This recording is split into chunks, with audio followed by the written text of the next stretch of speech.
O que é o aviso de Miranda e se o juiz é obrigado a fazer o aviso de Miranda na audiência de custódia? Vou resumir bastante, vou ser bem objetiva. O aviso de Miranda é aquela advertência para o investigado que ele tem o direito de permanecer em silêncio. No interrogatório, estou falando do interrogatório, eu vou chegar lá na audiência de custódia. No interrogatório, ele tem duas partes. A primeira parte é a qualificação, a segunda parte é o mérito. Hoje, a doutrina majoritária prevalece na doutrina que o aviso de Miranda não se aplica à fase da qualificação, mas apenas à segunda fase do interrogatório. Ou seja, o acusado, né, que naquele momento já está no seu interrogatório, o acusado ele tem o direito de ficar em silêncio quanto aos fatos, mas não quanto à sua qualificação. Tá? Vamos partir desse pressuposto. Agora, na audiência de custódia, a Resolução 213 é o ato normativo mais importante sobre a audiência de custódia. E é lá nessa resolução do CNJ, 213 do CNJ, que está o procedimento que deve ser seguido na audiência de custódia.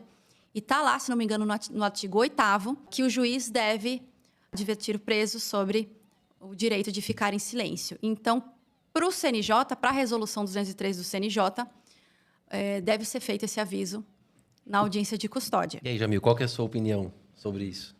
Então, como bem explicou a Martina, o aviso de Miranda consiste, basicamente, na advertência que deve ser feita ao investigado sobre o direito dele de permanecer em silêncio. Ele tem que ser informado desse direito. Como na audiência de custódia não há discussão sobre os fatos, apenas há questionamento sobre a qualificação dele e depois, se ele sofreu maus tratos, se ele foi agredido ou não, eu sei que está na resolução do CNJ, mas, particularmente, não vejo sentido, não me parece correta essa previsão do aviso de Miranda, já que, de acordo com o entendimento majoritário, que me parece o mais correto, o réu ele não tem o direito de permanecer em silêncio sobre a sua qualificação, sobre os dados que permitam ao Estado individualizá-lo.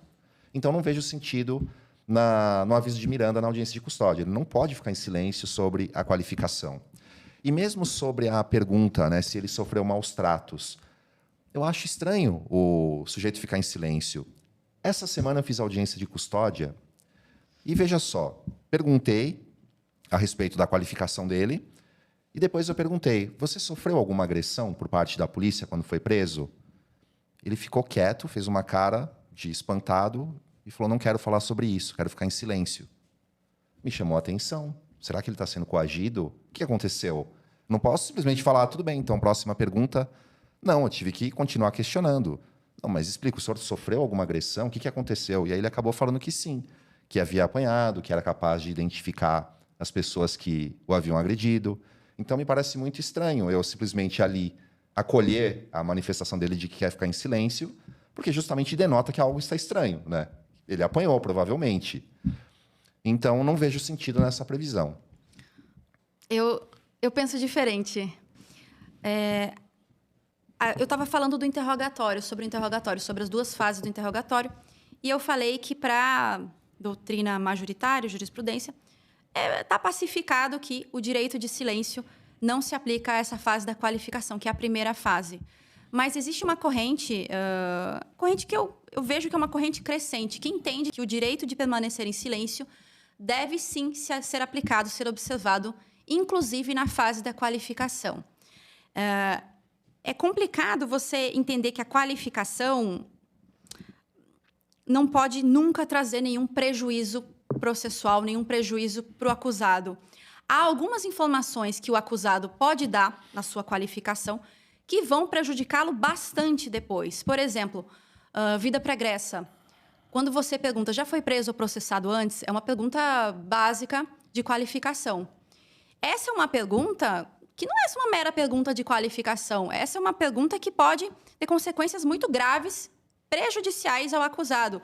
Se ele fala, sim, sou reincidente, essa circunstância, essa reincidência, ela vai repercutir negativamente no processo penal inteiro e além, na execução penal depois.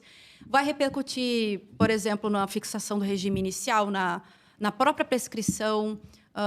Ele não vai poder... A pena privativa de liberdade não vai poder ser substituída por restritiva de direitos. Tem uma série de consequências. Então, eu entendo que ele pode ficar em silêncio, sim. Embora seja uma corrente minoritária, eu acredito que é muito mais correto. Se o Ministério Público quiser usar essa informação contra o acusado, o Ministério Público que vai atrás das fichas dele, das folhas de antecedentes. Eu entendo que ele deveria ter o direito, sim, de ficar em silêncio quanto à sua qualificação. O Ministério Público faz pergunta na audiência de custódia, certo?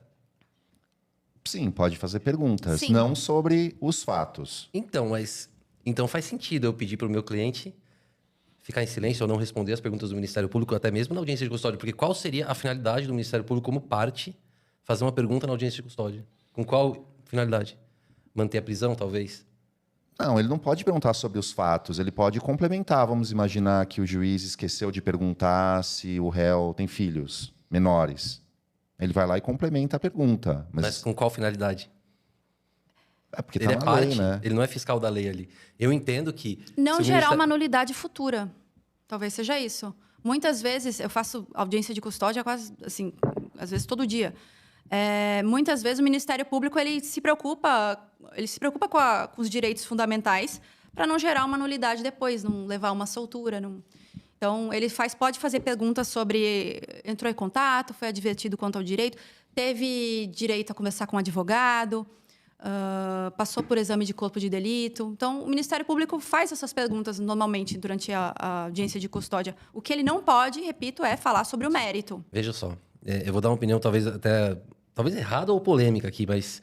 É errada, se não- provavelmente. é Vamos errada. ver. Se não faz sentido o aviso de Miranda na audiência de custódia, também não faz sentido você permitir perguntas para a parte, para o Ministério Público. Por mais que ele não vá falar sobre os fatos, ele vai estar tentando garantir uma lisura de uma acusação futura. Também não faria sentido. Então, assim, da mesma forma, eu posso dizer que não faz sentido o Ministério Público fazer perguntas ali. Se só vai ser perguntado a qualificação, o juiz que faz. Não vejo porque a parte tem que se preocupar, tem que ter uma oportunidade ali para colher a qualificação mais aprofundada, para usar lá na frente. Assim como a doutora Martina falou sobre a questão da reincidência. Se o juiz não perguntar sobre a reincidência e o promotor perguntar, meu cliente, eu falaria, não respondo. Eu acho que pensando no Ministério Público como parte, que é mesmo, faz sentido o que você está falando. Mas se Outra pensar na polêmica, atuação né? como fiscal da lei, aí... Mas no processo penal ele não é fiscal da lei, ele é parte. Jamais ele pode atuar como fiscal da Existe lei. essa polêmica, eu entendo como João, que é parte. Não, eu também. Então, na verdade, a rigor, não deveria perguntar nada na custódia. Talvez... Se da mesma forma que não... Se não faz sentido o aviso de Miranda, também não faz sentido, na minha visão, o Ministério Público fazer perguntas. Mas eu acho que está fugindo um pouco do tema. Isso também está previsto lá na resolução, que as partes podem fazer perguntas, contanto que não sobre o mérito.